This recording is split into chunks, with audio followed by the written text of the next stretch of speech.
무려 5억 명 이상이 읽었다고 알려진 세계적인 베스트셀러 영혼을 위한 닭고기 스프에서는 한 할머니가 쓴 시 한 편이 담겨 있었습니다. 내가 인생을 다시 산다면 더 많은 실수를 저지르리라. 좀 더 바보가 되리라. 모든 일을 심각하게 생각하지 않으리라. 이 시를 읽으면서 많은 생각이 들더라고요. 아, 내가 너무 인생을 진지하게 대하고 있는 건 아닐까? 죽고 나면 참 시시한 농담에 불과한 것들일 텐데. 여러분은 어떠신가요? 누군가가 던진 한마디에 밤잠 못 이루면서 괴로워하고 모든 사건들에 너무 민감하게 반응하느라 마음을 제대로 추스리지도 못하고 매사를 걱정하고 불안해하고 우울해하고 계속 그렇게 살고 싶으신가요? 그렇기엔 인생은 너무 짧잖아요. 뭘 해도 대충 설렁설렁하는 그런 사람이 주변에 꼭 한 명씩은 있거든요. 근데 정말 신기한 게 그렇게 살아도 뭐 딱히 크게 문제가 없는, 아니 오히려 인생이 참 잘 풀리는 경우가 많습니다. 짜증나게. 단지 우연일까요? 아니면 그 사람이 대단한 능력자라서?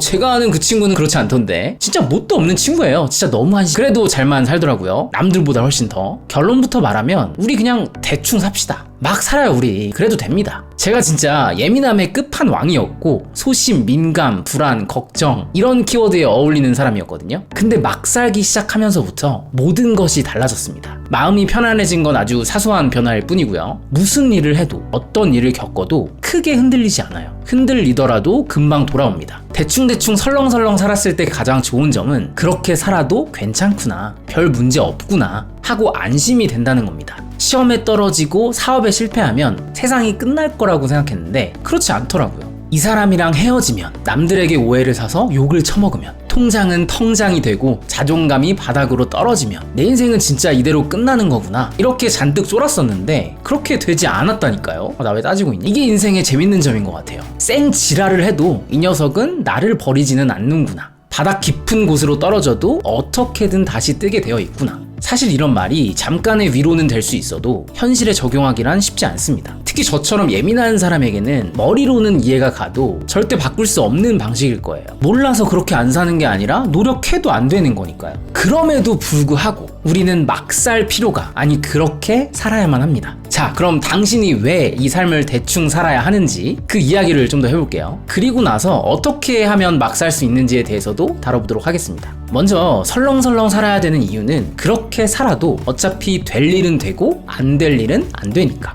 이 말에는 많은 의미가 담겨 있습니다. 뭐 예시 따위를 들 필요조차 없어요. 당신의 삶 자체가 제일 좋은 예시니까요. 인생이 어디 내 계획대로 되던가요? 물론 될 때도 있었겠죠. 근데 확률로 따지면 아마 거의 반반이었을 거예요. 내가 상상한 대로 100% 정확하게 늘 딱딱 맞춰서 일이 펼쳐지는 경우는 절대 없습니다. 그래서 악착같이 살 필요가 없는 거예요. 그렇게 한다고 꼭 잘 되란 법은 없으니까. 그럼 그냥 포기하라는 거냐? 아니요. 대충과 포기는 다르죠. 좀 설렁설렁하게 해도 충분히 그 일을 잘 처리해낼 수 있고 오히려 온 힘을 다해 빡세게 일했을 때보다 포기할 가능성이 줄어듭니다. 딱히 기대도 없고 힘도 별로 안 들어가니까요. 천재 뇌과학자라고 불리우는 카이스트의 정재승 교수는 방송에서 이런 말을 한 적이 있습니다. 어른이 된다는 건 내 마음대로 사람을, 세상을 통제할 수 없다는 것을 무기력감 없이 받아들이는 과정이다. 대충 막 산다고 해서 모든 일을 설렁설렁 하는 것이 삶에 충실하지 않은 건 아니거든요. 가볍게 해도 열심히 할 수 있고 훌륭하진 않아도 썩 괜찮은 결과물은 낼 수 있습니다. 그리고 그 방법들은 직접 경험하면서 찾아야죠.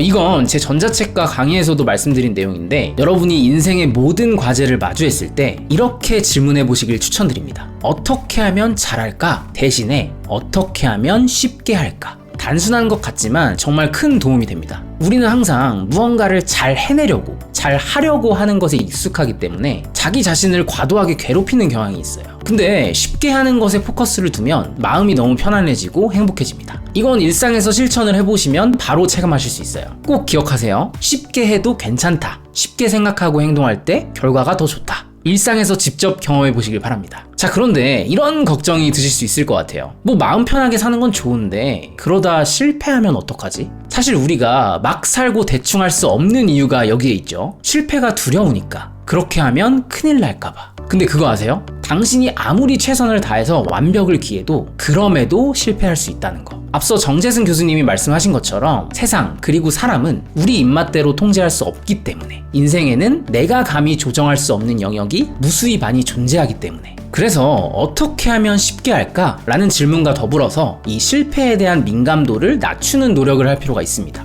실패해도 괜찮다. 그래도 죽지 않는다. 아니, 실패는 당연한 거다. 실패할 수밖에 없다. 이렇게 생각을 하는 거예요. 그냥 실패를 기본 디폴트로 잡으세요. 그게 원래 인생이라니까요. 실수하고 망하고 욕먹고 이런 일련의 과정들은 너무나도 당연한 거예요. 물론 말처럼 쉽진 않겠지만 그럴 때마다 계속 스스로에게 말해주세요. 내 삶이라는 컴퓨터에는 기본적으로 실패라는 프로그램이 깔려있다. 컴퓨터라고 하니까 옛날 사람 같네. 이 스마트폰이 제대로 작동하려면 반드시 있어야 하는 앱이다.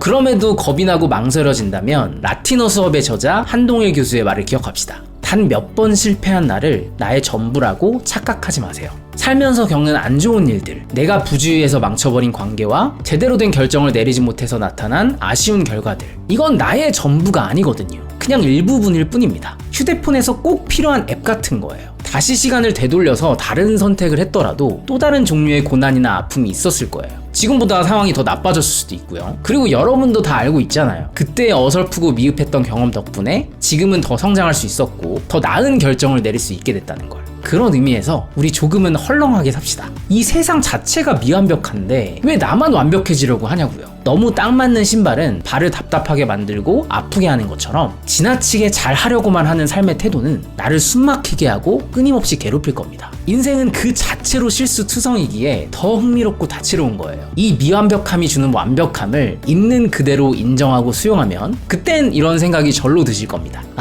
막 살아도 괜찮구나. 더 대충 살면서 편안하고 행복한 일상을 보내고 싶으신 분들은 전자책이나 온라인 강의를 참고해보시면 많은 도움이 되실 겁니다. 그럼 전 다음 시간에 더 막 만든 영상으로 그까이 거 대충 그냥 짓거리는 내용으로 찾아뵙도록 하겠습니다. 대충 살아 그냥.